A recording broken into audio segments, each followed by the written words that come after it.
Medina আলমদিনাহ আল মুনাওয়ারা ইসলামের ইতিহাসে এক গুরুত্বপূর্ণ স্থান হিসেবে পরিচিত। এটি ইসলামের দ্বিতীয় পবিত্র শহর এবং প্রিয় নবী মুহাম্মদ সাল্লাল্লাহু আলাইহি ওয়াসাল্লাম এর জীবন এবং ইসলামিক সভ্যতার বিকাশের সঙ্গে গভীরভাবে জড়িত। মদিনার ইতিহাস বিশেষত হিজরতের, নবী মুহাম্মদ এবং তার অনুসারীদের মক্কা থেকে মদিনায় প্রস্থান, পর থেকে ইসলামের উত্থান এবং বিশ্বব্যাপী বিস্তারের সঙ্গে সম্পর্কিত। প্রাথমিক ইতিহাস। মদিনা প্রাচীনকালে কি ইয়াসরিব কি নামে পরিচিত ছিল এবং বিভিন্ন আরব এবং ইহুদি গোত্র সেখানে বসবাস করত।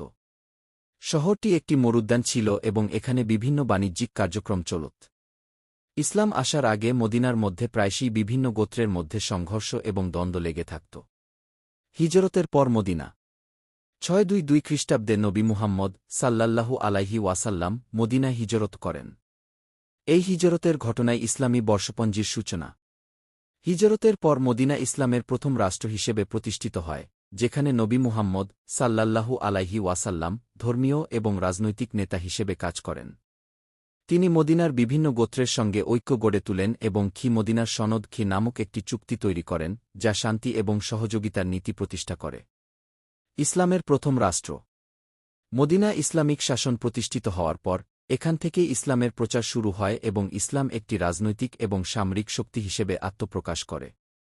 নবী মুহাম্মদ সাল্লাল্লাহু আলাইহি ওয়াসাল্লাম মদিনা থেকে মক্কা বিজয়ের জন্য প্রস্তুতি নেন এবং মদিনাকে কেন্দ্র করে ইসলামের বিস্তার ঘটান। মদিনার যুদ্ধসমূহ।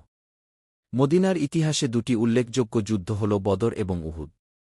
বদরের যুদ্ধ 624 খ্রিস্টাব্দ মদিনার মুসলমানদের জন্য প্রথম বড় বিজয় ছিল, আর উহুদের যুদ্ধ 625 খ্রিস্টাব্দ মক্কার কুরাইশদের সঙ্গে সংঘটিত হয়েছিল এবং এতে মুসলমানরা কিছুটা পরাজিত হয়েছিল। নবী মুহাম্মদের মৃত্যু 632 খ্রিস্টাব্দে নবী মুহাম্মদ সাল্লাল্লাহু আলাইহি ওয়াসাল্লাম মদিনাতেই মৃত্যুবরণ করেন এবং এখানেই তাকে সমাহিত করা হয়। তার মসজিদ মসজিদে নব্বী মদিনার কেন্দ্রে অবস্থিত এবং এটি ইসলামের দ্বিতীয় পবিত্রতম স্থান। ইসলামী খিলাফতের কেন্দ্র। মুহাম্মদ সাল্লাল্লাহু আলাইহি ওয়াসাল্লাম এর মৃত্যুর পর মদিনা প্রথম খলিফা আবু বকর রাত এবং তারপরে খলিফা ওমর রাজিব আল্লাহু আনহু এর শাসনের সময় ইসলামী খিলাফতের প্রধান কেন্দ্র ছিল।